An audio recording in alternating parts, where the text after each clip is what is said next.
Merci beaucoup à vous, Marcel Arrossier. Vous restez avec moi pour Instant Politique de ce lundi 18 mars avec en face à face Kotiami Nikes Fayon et Alain Adiou.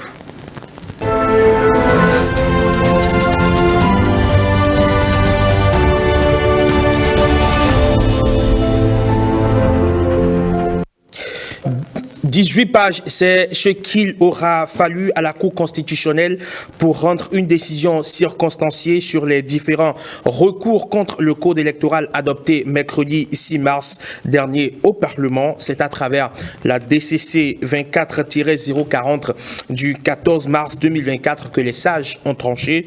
Le nouveau code électoral est conforme à la Constitution selon les membres de la Cour. Pour autant, la polémique ne désenfle pas dans les rangs de l'opposition. Néanmoins, ils le savent, un observateur et acteur averti, les décisions de la Cour ne sont susceptibles d'aucun recours. Duralex Sedless, la loi est dure mais elle reste la loi, pour reprendre la très répandue expression latine. Plus de recours possibles, mais les commentaires politologiques et partisans vont permettre de nourrir la réflexion. À travers donc cette émission, nous allons commenter cette décision de la Cour en ayant bien sûr un œil sur l'argumentaire, les fondements juridiques opposés par les sages pour débouter les plaignants. En face à face ce matin, Kotiami Nikes Fayon, député du Parti Union Progressiste Le Renouveau. Bonjour et bienvenue, honorable Fayon. Bonjour, monsieur le journaliste. Comment allez-vous? Je vais bien. Un plaisir de vous retrouver sur 5 sur 7 matin. Alain Adiou, conseiller politique du Parti Force Cori pour un Bénin émergent, ancien ministre de la République. Bonjour et bienvenue. Bonjour, cher ami. Comment allez-vous? Très bien, merci. Mais c'est un plaisir de vous recevoir également sur 5 sur 7 matin.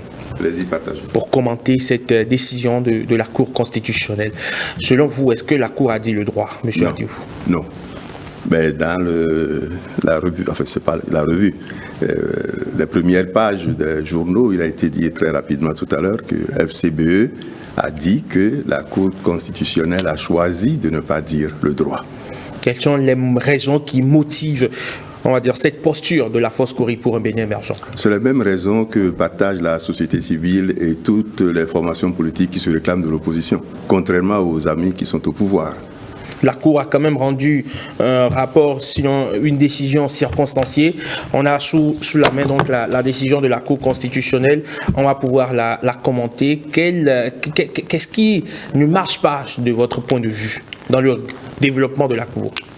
Vous avez dit, et c'est vrai, que les décisions de la Cour sont sans recours.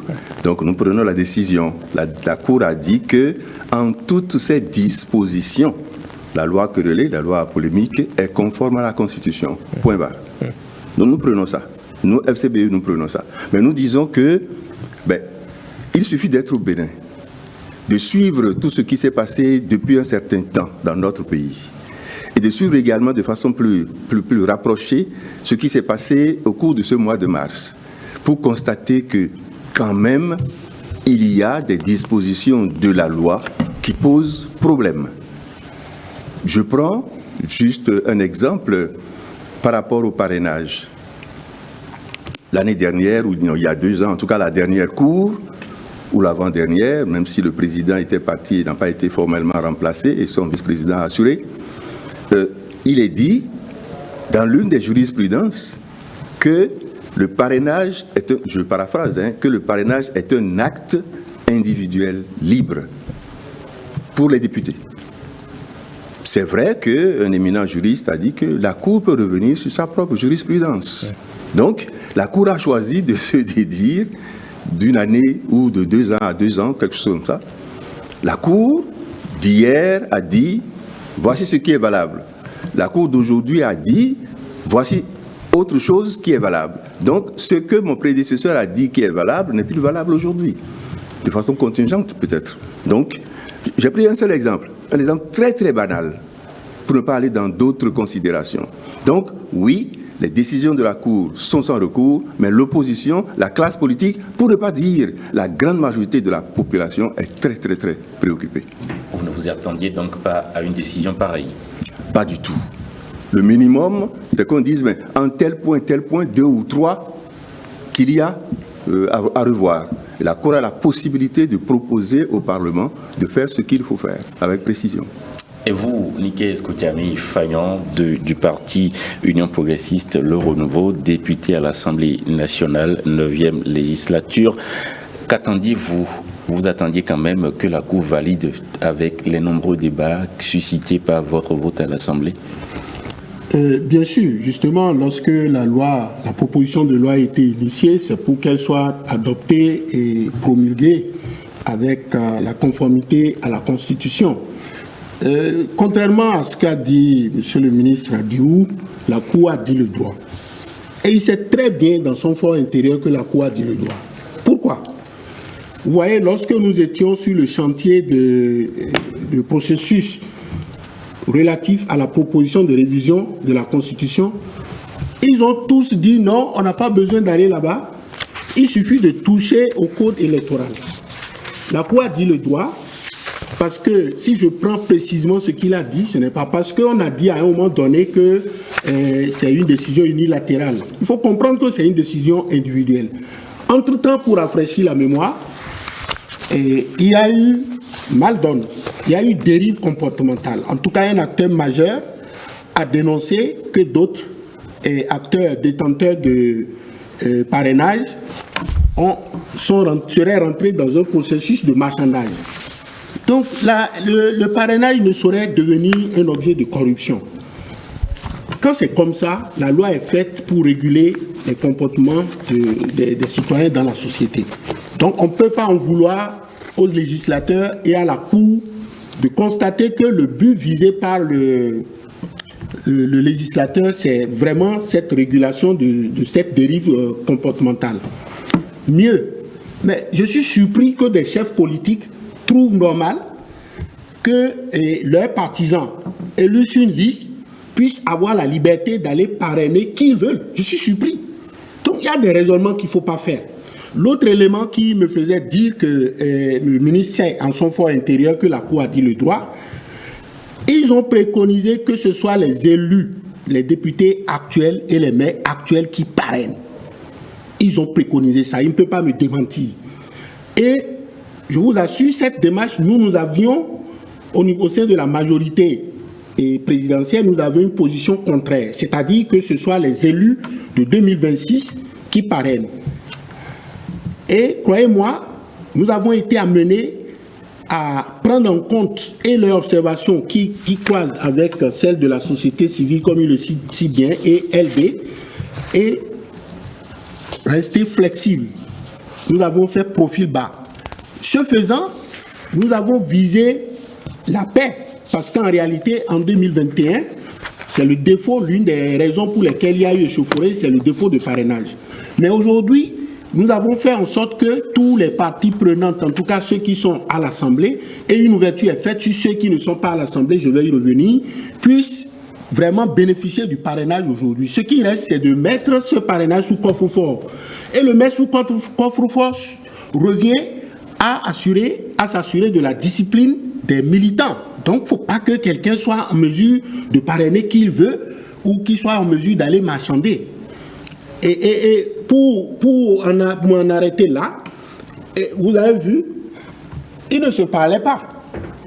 Ils ne se parlaient pas. Cette décision qui est prise a conforté l'élan de dialogue et au point où LB et LCBE ont commencé par se mettre côte à côte. On va évoquer tout à l'heure donc ce rapprochement qui se dessine entre les différentes forces d'opposition. Oui, Marcel aussi. Alors, Nicaise Koutiami-Fayon, on a tendance à croire que vous êtes en train de dire clairement que la Cour en 2021 n'avait pas raison. Moi, je ne dis pas ça. Je fais constater simplement que quand on prend les lois... La décision en 2021, je vais le lire, considérant par ailleurs que la décision EP 21012 du 17 février 2021, la Cour a décidé que l'acte du parrainage est un engagement unilatéral à soutenir un candidat à l'élection du président de la République et les élus ont la liberté d'accorder leur parrainage aux candidats de leur choix, qu'ainsi l'autorité de choses jugée attachée à ces décisions s'oppose à la recevabilité. Vous êtes en train de dire que en 2021... Non, c'est pas ce que je veux dire. Il est à constater ce que la Cour a dit en 2021. Entre 2021 et maintenant, il y a à constater aussi qu'il y a eu des dérives comportementales. Ce qui a provoqué un revirement jurisprudentiel. Non, justement, c'est d'abord le législateur que nous sommes. Nous ne pouvons pas, on ne peut pas dans une société faire les choses sans qu'il y ait un minimum d'éthique. Et on ne peut pas demander, on dit vous avez le droit au parrainage, vous détenez individuellement le parrainage. C'est ça il faut comprendre. Mais ce n'est pas parce que vous le détenez que vous êtes libre de l'exercer parce que vous êtes à l'intérieur d'un parti. Puisque en ayant laissé la liberté, on a vu les tentatives que ça a donné. Et les lois sont faites pour réguler le comportement des citoyens dans la société. On ne peut pas en vouloir ni aux législateurs, ni aux constituants d'aujourd'hui pour dire qu'il a battu en brèche. Non, ce n'est pas de ça il s'agit. Il faut voir l'évolution positive des choses. Il faut voir l'éthique. Il faut voir le but, l'objectif visé et l'esprit visé par le législateur, confirmé par le constituant. D'accord. Alors, Alain Adiou, sans doute en tant que républicain, vous prenez acte de cette décision de la Cour constitutionnelle, mais dans les prochains jours, dans les prochains mois, quelles seront vos actions pour vous conformer désormais à ce nouveau code électoral qui sera sans doute promulgué par le chef de l'État et qui va entrer en vigueur? Vous vous doutez bien que je ne peux pas ne pas rebondir sur les propos de mon vis-à-vis. Ce que je vais faire avant de vous répondre. Je constate qu'au Bénin, nous avons encore à faire des exercices très importants d'hommes politiques sérieux. D'hommes politiques sérieux. Vous êtes sérieux en parlant comme ça? Je peux continuer. On va permettre je ne dis pas que M. Fayon-Nikez n'est pas sérieux, mais je dis que nous avons besoin d'avoir au Bénin des hommes politiques sérieux. Je suis un homme politique. C'est quand même assez... Je suis un homme politique. Donc, j'invite la classe politique béninoise à devenir très sérieuse. Est-ce qu'il y a de la diversion? Toutes catégories politiques confondues. Et je vais m'expliquer. FCBE est très bien placé pour défendre ce qui est fait dans la loi actuellement. Je dis bien, FCBE est très bien placé. En 2021, tout le monde sait que nous avons 6 maires qui peuvent parrainer. En 2021, la quasi-totalité de nos maires, parce que c'était une expérience toute fraîche, toute nouvelle, ils sont tous partis vers la mouvance pour proposer leur parrainage.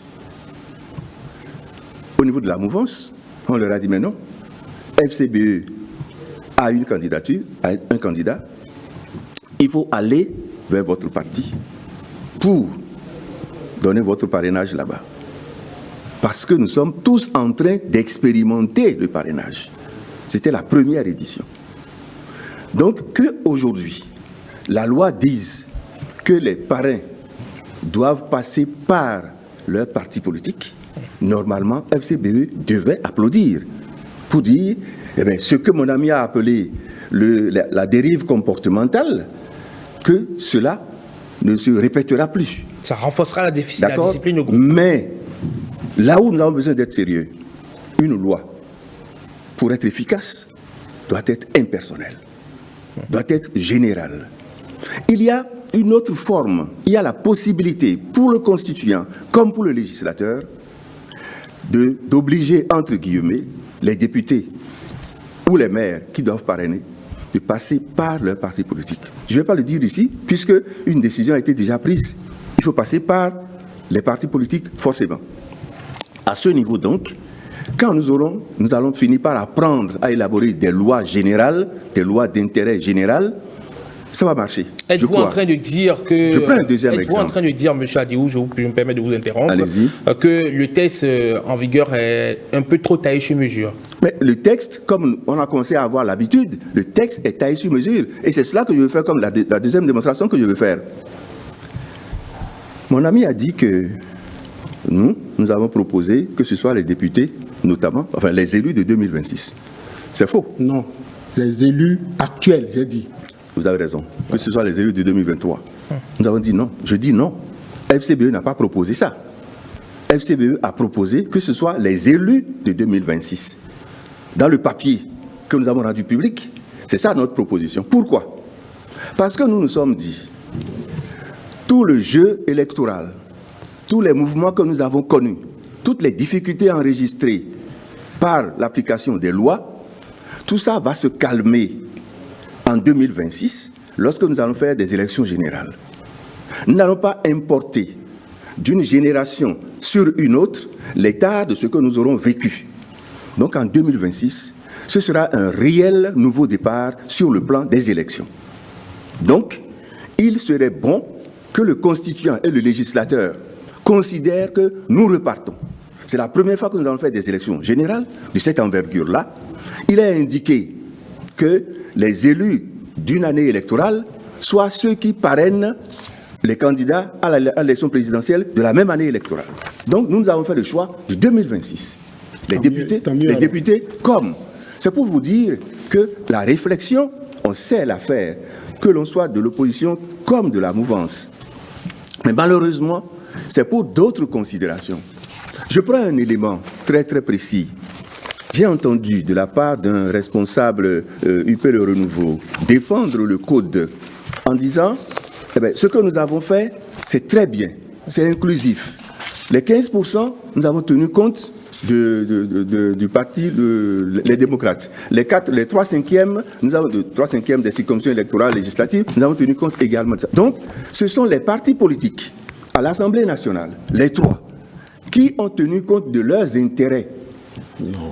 Moi, si vous voulez, je vais nommer celui qui l'a dit. C'est le secrétaire général, je pense, c'est son titre. Il n'a pas pu dire ça. C'est le secrétaire général en défendant, si vous ouvrez vos archives, vous trouverez, en défendant donc la loi. Donc la loi a été taillée sur mesure. Je prends le cas de les démocrates.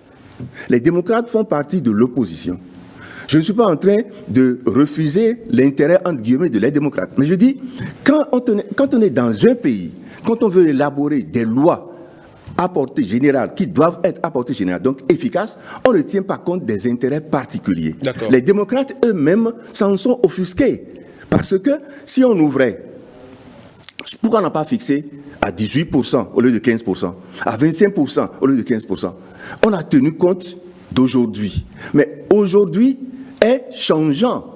C'est de circonstance en circonstance. On ne peut pas élaborer une loi. S'il vous permettez de vous relancer. Relancez-moi. Est-ce que justement, ce n'est pas suffisamment ce n'est pas pour tenir compte des contingences du moment, pour justement éviter que la classe politique ne crie à l'exclusion tant revendiquée aujourd'hui? Il s'agit d'un code électoral. Il ne s'agit pas d'une loi électorale. D'accord. Lorsqu'on passe d'une loi électorale à un code électoral, c'est qu'on a suffisamment mâché la chose, excusez-moi l'expression, c'est qu'on a suffisamment avancé, et un code peut rester pendant des années. N'oubliez pas que quand nous étions aux affaires avec le général, on a suivi tout ça aussi, d'accord? Donc, qu'on change le code de 2 ans, 3 ans, de 3, etc., est-ce que c'est beau, est-ce que c'est bien pour notre pays? S'il vous plaît, la loi est déjà là. Elle est très exigeante. Pour nous, elle est exclusive. Nous allons nous y adapter. La question que vous avez posée, c'est FCBE est républicain. Nous avons fait l'expérience. Nous allons éprouver cette loi-là. Et plus tard, quand il sera question de l'évaluer, nous allons à nouveau sortir des conclusions. Geneviève Koutiamine-Fagnon, la loi est taillée sur mesure. Non, la loi n'est pas taillée sur mesure.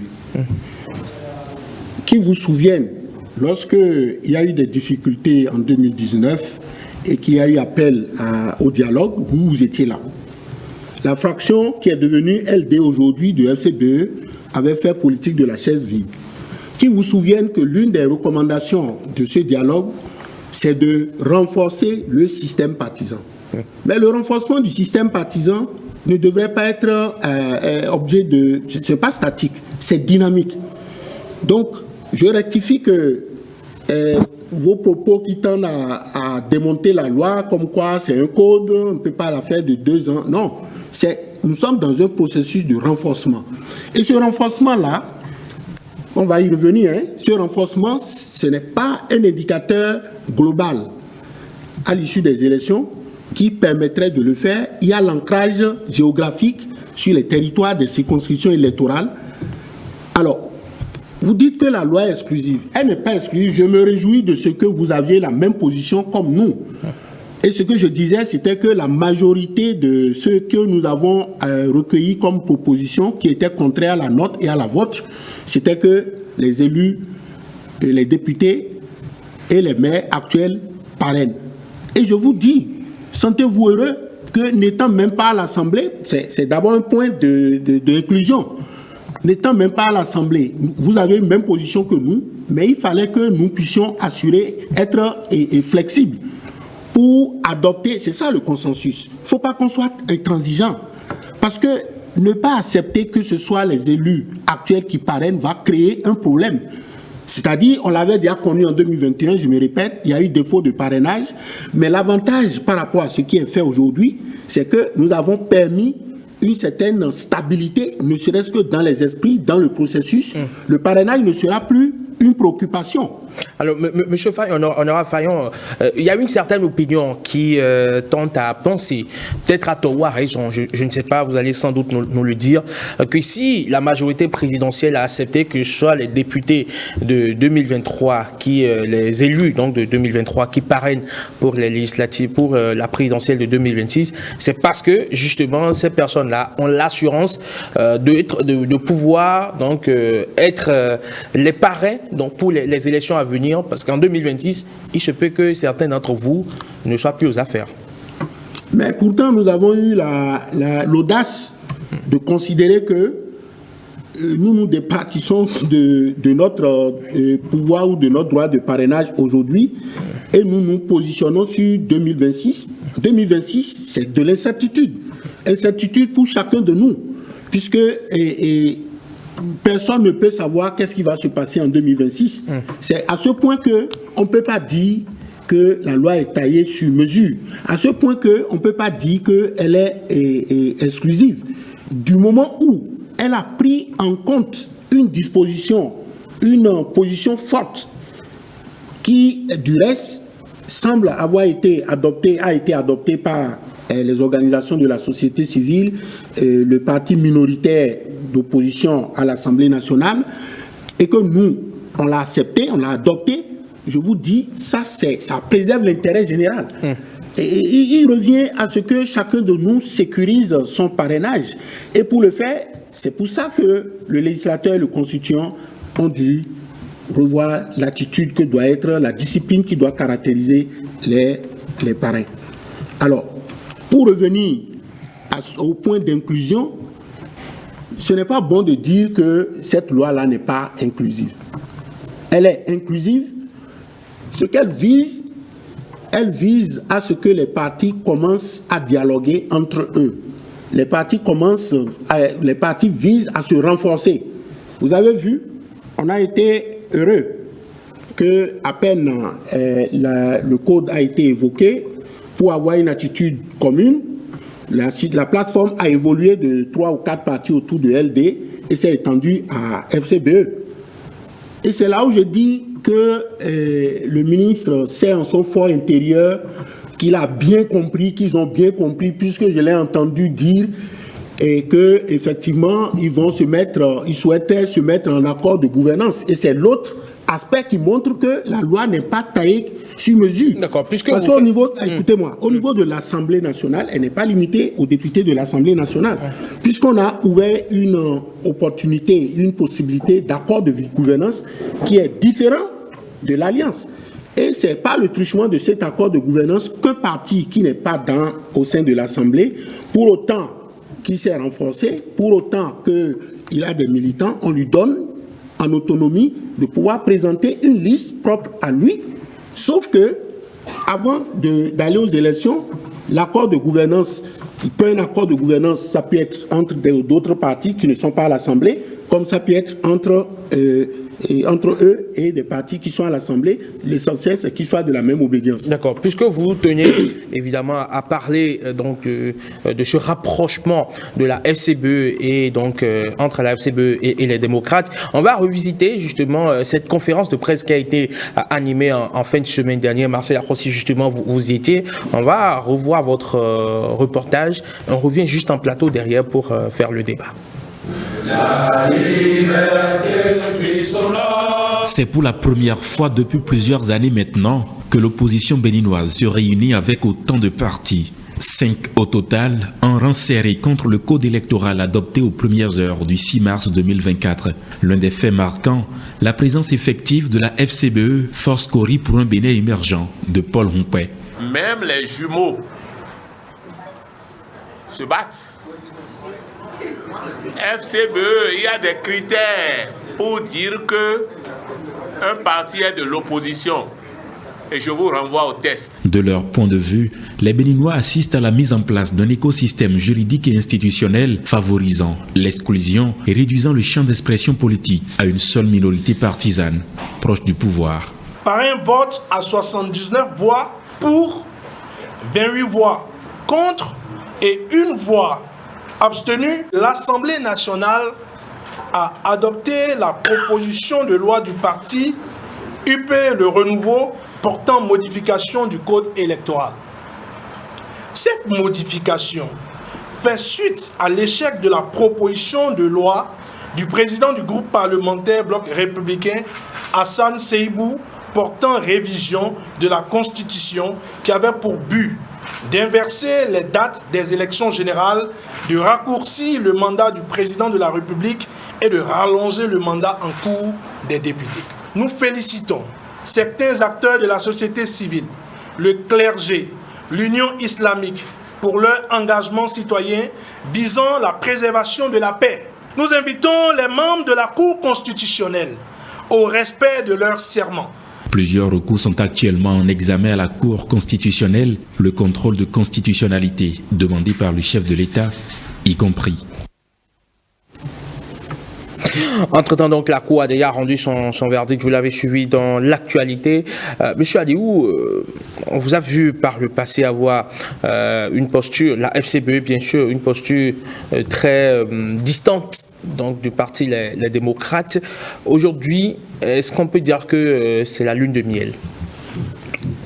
Ou c'est un rapprochement de circonstances? Il faut d'abord saluer que le fait qu'au niveau de l'opinion publique, quelque chose qui avait été répandu à dessein, notamment par les amis de la mouvance, qui disaient FCBE c'est le troisième bloc, FCBE c'est le troisième bloc, c'est proche l'appendice de la majorité, etc., appendice, etc. Voilà. Il faut se réjouir qu'aujourd'hui, ce soit eux-mêmes, les amis de la mouvance, qui avouent que FCBE est de l'opposition et ils essayent de tirer à eux le fait que FCBE et LD se soient retrouvés. Mais comme il a été déjà dit, et moi-même je l'ai dit entre-temps, FCBE et LD sont des partis frères. Depuis le début, 2016, quand le candidat Patrice Talon est devenu président de la République, la force politique qui est naturellement dans l'opposition contre son régime, c'est FCBE. Et puis, il y a eu des choses, on n'a pas l'occasion d'en parler ici, et puis c'est pas opportun. La grande FCBE s'est éclatée en FCDB, FCBE, et puis après FCBE rééclaté, et puis ça fait LD aujourd'hui, etc. Donc, je passe là-dessus. Mais tout ça, c'est l'opposition. Et aujourd'hui, c'est heureux. Si les amis reconnaissent que c'est grâce à eux, on ne dit pas que c'est grâce à la loi. Mais c'est vrai, nous avons constaté qu'au niveau de la loi, si on ne faisait pas attention, il n'y aurait pas de candidat à la présidentielle de 2026. On n'a pas le temps. 15 minutes, 10 minutes pour chacun, 45 minutes au total, ça ne suffira pas. C'est pas grave. 180 jours. On va déposer les candidatures à la présidentielle 180 jours. Et puis après, suivre les autres, 65 jours, 60, etc. On s'est posé beaucoup de questions. On continue de mettre la plume pour regarder tout ça de près. Mais je passe là-dessus. Ce n'est pas évident du tout que que les démocrates, pour le compte duquel on a taillé la loi, qui aujourd'hui réunissent les 15%, 28%, les 3/5e, ce n'est pas évident qu'au final, il n'y ait pas de défection à leur niveau. Défection consciente, voulue, ordonnée, tout ce que vous voulez, ce n'est pas là le problème. Donc, très vite, nous avons compris que si on ne se renforçait pas, tout au moins les 6, ce n'est pas encore décidé, hein. C'est pas encore décidé. Mais on a juste montré que 28 plus 6, ça fait 34. Il faut 28. Le temps que les amis aident 6 parrains potentiels à faire défection, on aura déjà atteint les 180 jours avant la présidentielle pour déposer les candidatures. Donc, il fallait absolument, c'est FCBE qui peut apporter le petit complément, mais important, nécessaire à LD. Nous avons lancé l'idée, les responsables du parti vont réfléchir, vont voir ce qu'il faut faire. C'est sûr que le rapprochement FCBE, les autres partis politiques et les démocrates, ce renforcement-là est engagé. Et ça donnera ce que ça devra donner pour le salut du peuple et la défense de la démocratie. Oui, en faisant vos propositions, vous l'avez rappelé tout à l'heure, vous aviez fait l'option de 2026 pour parrainer. Est-ce dans l'optique, dans l'espérance d'avoir beaucoup plus d'élus pour beaucoup plus de parrainage? Secret de polichinelle peut-être. Tout ceci a démarré il y a quelques mois, enclenché par FCBE. C'est nous, FCBE, qui avons éprouvé le plus les différentes lois. Aucun autre parti politique. Parce que les gens de la mouvance, c'est leur bénéfice, c'est leur avantage. Donc, ils n'ont pas souffert des difficultés que nous avons rencontrées. Quand je dis, par exemple, qu'il y a des élus FCBE qui ont été obligés de quitter FCBE pour rejoindre des partis de la mouvance, est-ce que la loi n'a pas été bénéfique pour, l'application de la loi a été bénéfique pour les partis de la mouvance? On ne va pas entrer dans ces détails-là. Le BL l'a fait, le Renouveau l'a fait. C'est nous qui avons souffert de ça. Comme je l'ai dit tout à l'heure, là, hein, les parrainages, on a donné l'exemple. Aucun parti politique, en dehors de FCBE, n'a vécu ce que nous avons vécu. Donc, nous sommes autorisés à dire ouvertement que c'est nous qui avons éprouvé les lois. Et en 2 séances, nous avons fait l'analyse de notre vécu des lois, assorti de documents. Nous nous sommes présentés, nous avons écrit à des institutions. Il y en a 2 qui nous ont reçus. Nous avons présenté les modifications que nous souhaitions, les recommandations en tout cas. Nous sommes allés à l'Assemblée nationale. Le président de l'Assemblée nous a reçus. Nous avons échangé. Nous avons parlé de 2023 et 2026. Il a émis des hypothèses, etc., etc. Après, il nous a demandé de déposer le document. Nous lui avons envoyé le document. Il a dit, je promets que nous allons en faire un bon usage. Je vais l'envoyer à qui de droit? C'est comme ça que tout ça a été déclenché. Nous le savons. Donc, oui. Oui.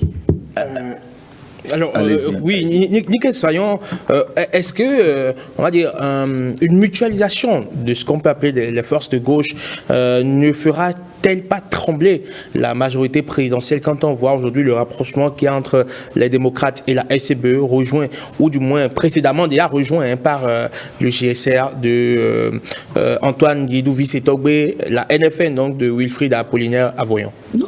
Justement, et MPL. Et MPL, de Expérience TB. Pas du tout. L'objectif visé, c'est de faire renforcer les partis politiques, de les remettre dans leur rôle, plus que d'actualité, de contribuer de façon confortable et durable au développement du pays, tout en étant stable.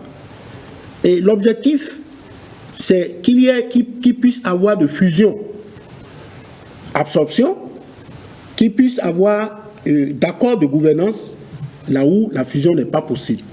Et je suis heureux. Ce n'est pas nous qui disons que vous êtes... nous n'avons pas intérêt à dire que vous êtes de la mouvance, pas du tout. On reconnaît que FCBE, on l'a reconnu, c'est les textes qui le disent. Mais je suis heureux et je voudrais situer. Vous avez vu la position que FCBE a eue là. C'est une position d'avant même contrôle de constitutionnalité. Et c'est pour ça que je disais que, en disant que la loi est exclusive, la loi est inclusive, puisque à travers les dispositions de la loi votée, FCBE, qui n'est pas à l'Assemblée, s'est vu quand même invité sur l'échiquier de la mise en œuvre de la loi. Et ils ont été déjà dans la disposition d'être en accord de gouvernance avant même qu'il n'y ait eu le contrôle de constitutionnalité. Nous, on vous félicite. On vous félicite que vous avez compris l'esprit de la loi, mais il ne faut plus dire que la loi est exclusive. Puisque vous êtes là. Ce n'est pas que quand vous dites que les gens vont démissionner. S'ils sont députés, ils démissionnent, il y a leur suppléant. Moi, je ne rentre pas dans cette guéguerre-là. Mais aujourd'hui, vous n'étiez loin l'un de l'autre. Mais vous avez, la loi vous oblige à être côte à côte. Et je voudrais attirer votre attention sur le fait que la loi oblige que les partis se renforcent, que les partis dialoguent plus. C'est comme ça qu'il va y avoir l'unité nationale. Parce que c'est ça qui est visé aussi.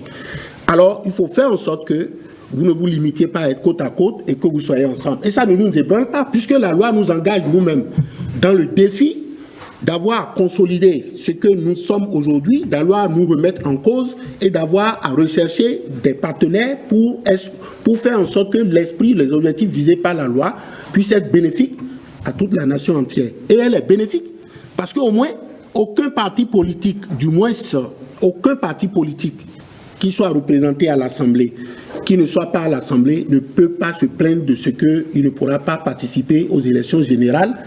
Et notamment par rapport au parrainage, je suis heureux, il y a déjà ce rapprochement. Donc le but est atteint.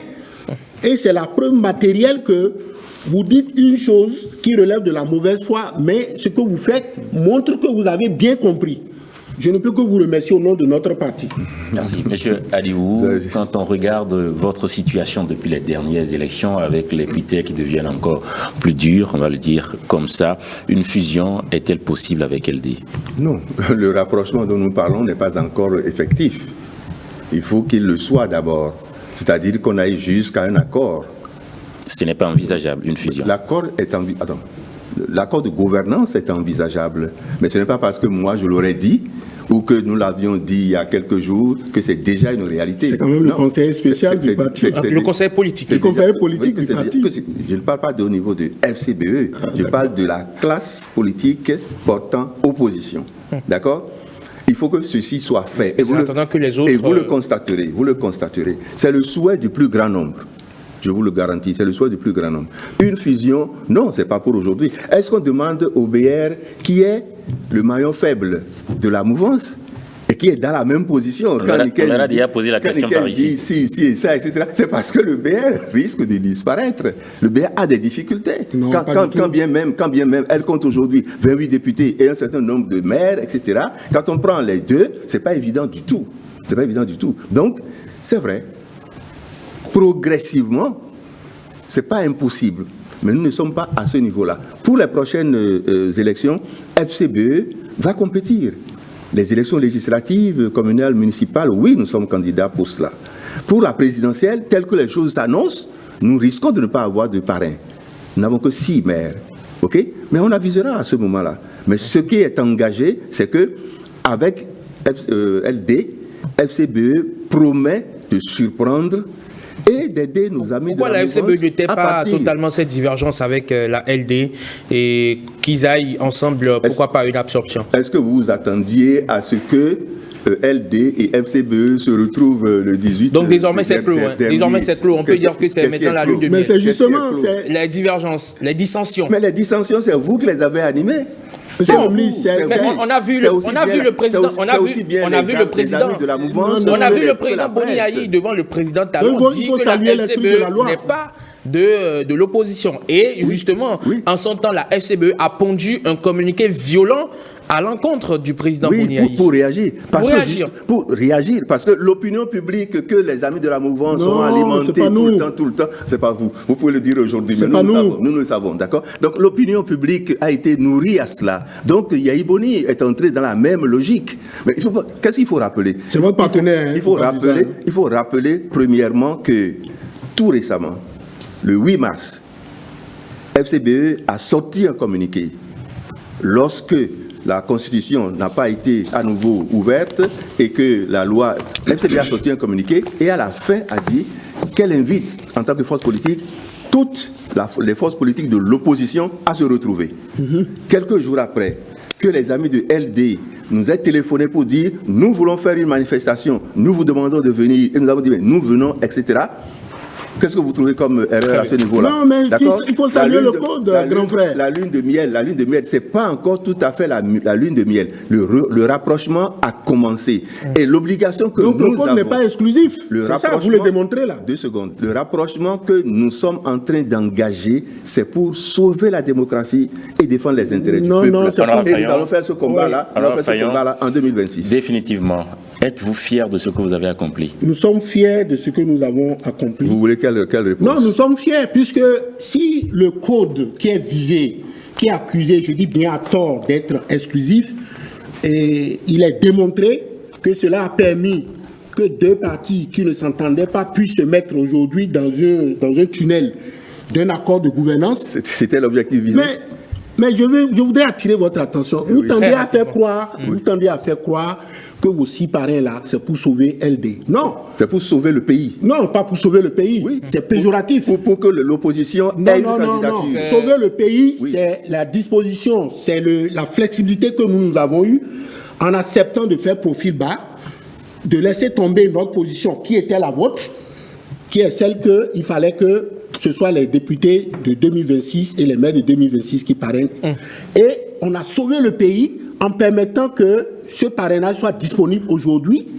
Ensuite, on a sauvé le pays en permettant que, par le truchement de l'accord de gouvernance, les partis qui ne sont pas présents à l'Assemblée puissent être pour participer aux élections. Parce que dans les dispositions qui ce sera vraiment pour finir, parce qu'il est 7 heures. Non, justement, dans les dispositions d'attribution des sièges, vous allez vous sauver vous-même. Puisque finalement, ce n'est plus, il faut avoir 10%, je vous le répète, au plan global. Or, les 10% peuvent être obtenus dans quelques circonscriptions sans que le parti n'ait un ancrage. Le souci d'ancrage a amené le législateur, et confirmé par le constituant, à pouvoir disposer de 20% du suffrage exprimé au niveau de la circonscription.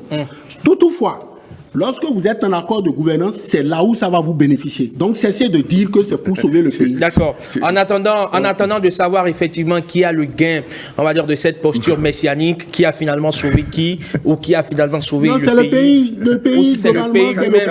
Ou si c'est le pays lui-même. Quand en 2026, l'opposition va gagner le pouvoir, vous allez dire, mais c'est grâce à nous que l'opposition a pris le pouvoir. Alors, messieurs, c'est terminé pour le compte de ce débat matinal. Instant politique s'achève ici maintenant en face à face. Côté Aminike Soyon, député Union Progressiste Le Renouveau, Alain Adiou, conseiller politique du parti, Foscori pour un Bénin émergent. En débat, c'était donc le test validé par la Cour constitutionnelle. Nous allons poursuivre tout ceci vers les cours de 7h30 avec les éditorialistes qui seront en plateau pour continuer par mener la réflexion. Merci beaucoup à vous, messieurs. Vous passez une excellente journée du lundi et très bonne semaine de travail. Tout de suite, sur 5 sur 7 matin, Jennifer Sativi pour le premier grand format de l'actualité sur la télévision nationale, le bulletin d'information.